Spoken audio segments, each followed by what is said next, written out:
My name's Howard Alden. I'm playing the guitar in Warren's band here. I've been playing the guitar for a little over 30 years, and I've known Warren for 20 of those years, so we've played many gigs together. The guitar can have several different roles in a jazz band like this with a trumpet player. The most basic, of course, is just to play chords, play the chords of the tune, and give a nice 4/4 pulse so that the soloist has something to work against. So if we're playing a tune like Indiana, which we did on the DVD, just play the chords.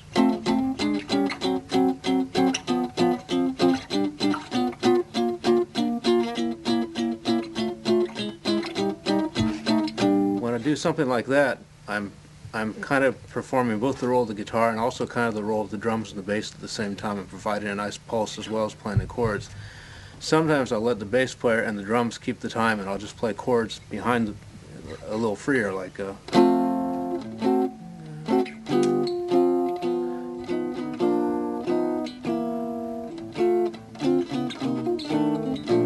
but basically you're trying to provide a nice background for the soloist, for the trumpet player to play.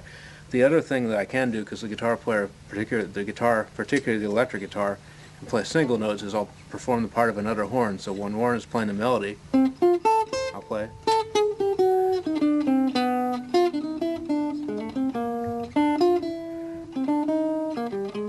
I'll be playing the guitar almost as if I was a trombone or a saxophone or another horn instead of a guitar. So that's a little bit of the guitar for you. All right, my name is Eddie Locke, the jazz drummer from Detroit, Michigan, and I've been playing drums for 40 years professionally, or 50 years. I started when I was a young kid in grade school. And the primary part about the drums, especially if anything with the drums, is keeping the time. The time is the main focus that a drummer has to have. If technique is not the main focus, it's got to be the time for a drummer, because that's what they're looking for, your support as a drummer. So this is what we have to do. And my main influence as I came up was Papa Joe Jones, who played with the Count Basie Orchestra. As they always say, he played like the wind. And his main thing was that he did keep the time. He started the time on the cymbals. He revolutionized the time on the cymbals, and especially on the hi-hat, which I will do a little bit of right now.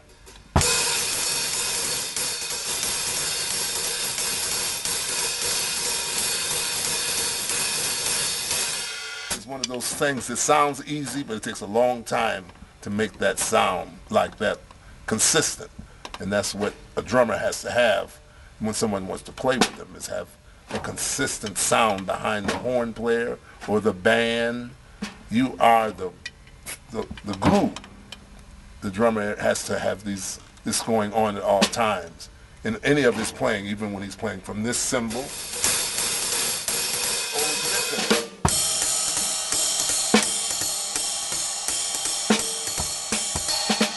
and that's the transition of that. It has to be the same. And the evenness between these two are so important when you're playing. This should not overshadow this, and this shouldn't overshadow that. The evenness in the playing is what makes it work in a band. And I never really heard a great drummer play a drum solo if he didn't play good time. All the great soloists I heard on the drums were really good timekeepers. And they brought that to the drum solo, and that's why the drum solo was good. Well, the way you use the sounds with all the different drums is you have to make the sound up under the band. When you're playing on the cymbal, you should not be playing so heavy that you're over the top of the band. You should be up under the band. In other words, you don't want to be the cymbal to be on top of them. You want it to be up under. It takes a long time to understand it, but that's what you're working for, to be under. And these drums, but this is the main drum. The jazz, playing jazz or any kind of music, the snare drum is the drum. You have to learn how to play the snare drum. And the greatest thing you should practice on the snare drum is playing a drum roll.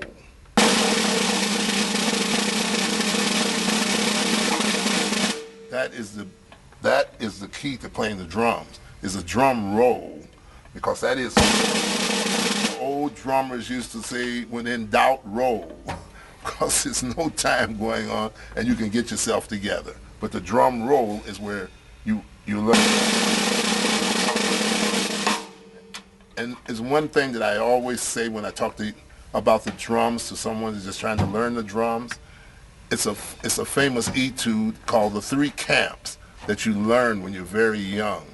And I find that a lot of young drummers don't know this. And this is a part of the drumming that really makes you, for your technique. And I'm not going to play all of it, but a part of it.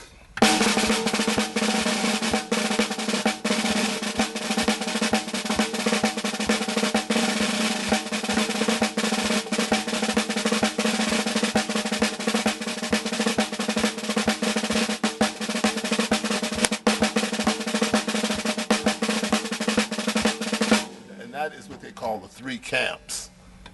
It's a fife and drum thing, but that's a famous drum thing that, for your technique, you should always learn how to play that. Well, the cymbals are, the ride cymbal is to play behind the soloist. The crash cymbal, they use that to embellish something that maybe the band is playing, like you say.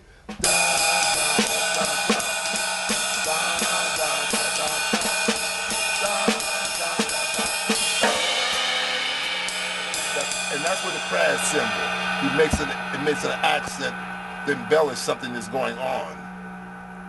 And this one cymbal, I was taught this by my mentor, Papa Joe Jones.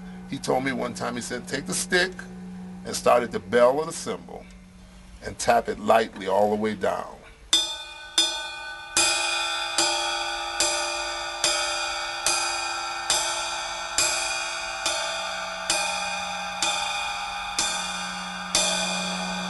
He says you have about 10 cymbals right there if you play the cymbal. And he said always tell me that it's not how, whatever kind of cymbal it is, you have to play it. And playing it is letting the cymbal play, not just hitting it. You got to let the cymbal play.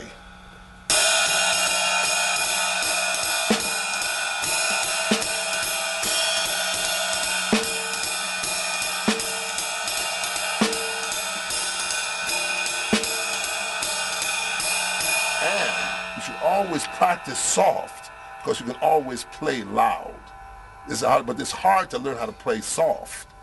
So if you practice soft, because if you don't practice soft, you'll never be able to play soft.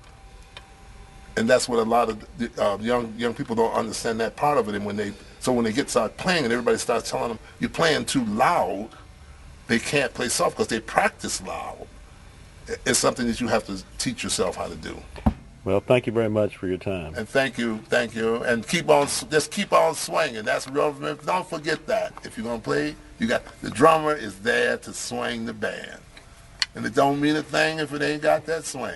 Mop.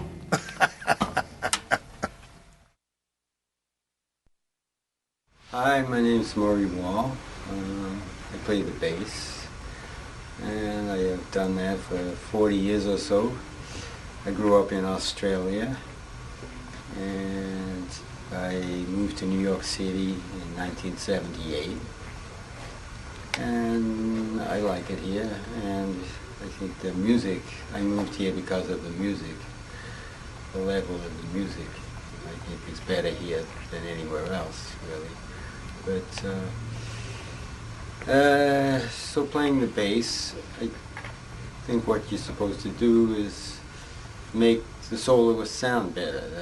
That's your job. So you try and blend in with the rest of the rhythm section, with the piano and the guitar and the drums, and just get a blended sound that sounds, nice, and that gives the soloist something to work off.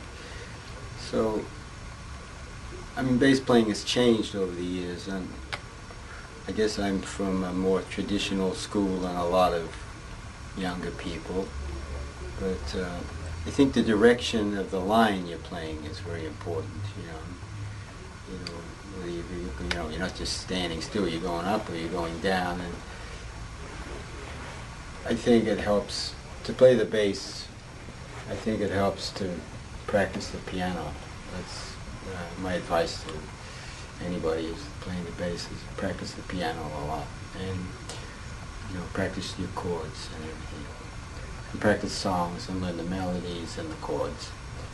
I've enjoyed my life playing the bass, and I play around New York, and I work a lot, and it's fun.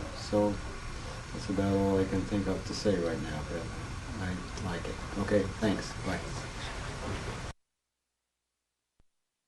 Hi there. My name is Richard Wyans, and I'm a pianist, jazz pianist. I grew up in the San Francisco Bay Area, and I played with quite a few well-known musicians. And then I migrated to New York a few years later, and I've played in a lot of groups. Trios, bands, small groups, everything under the sun. The main purpose for the pianist, as being part of the rhythm section, is to lay the groundwork for the rest of the band. For the soloists, we put down the beat, the time, and swing, by all means, and also the harmonic structure. If we're playing a song, even just a blues, we still have to put down the chords. The drummer keeps the time, makes a few fills. Bassist is keeping time. Piano is keeping time, but not strict time. It's not like playing chords on every beat.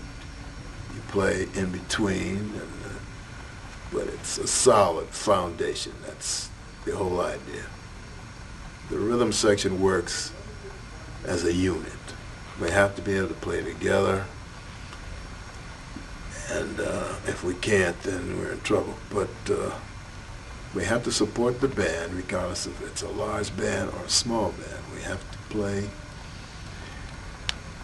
and give them some inspiration, meaning the other members of the band, horn players, whatever. And then we play as a unit. The rhythm section is, we play solos, drum solos, piano, and that's one way of keeping the band together. The piano itself is like an orchestra within itself. There are so many notes you can play at one time where you can't do that on any other instrument that I have heard of, other than organ, which is the keyboard instrument also. But that's about all I can say. I think you need encouragement to be able to play an instrument.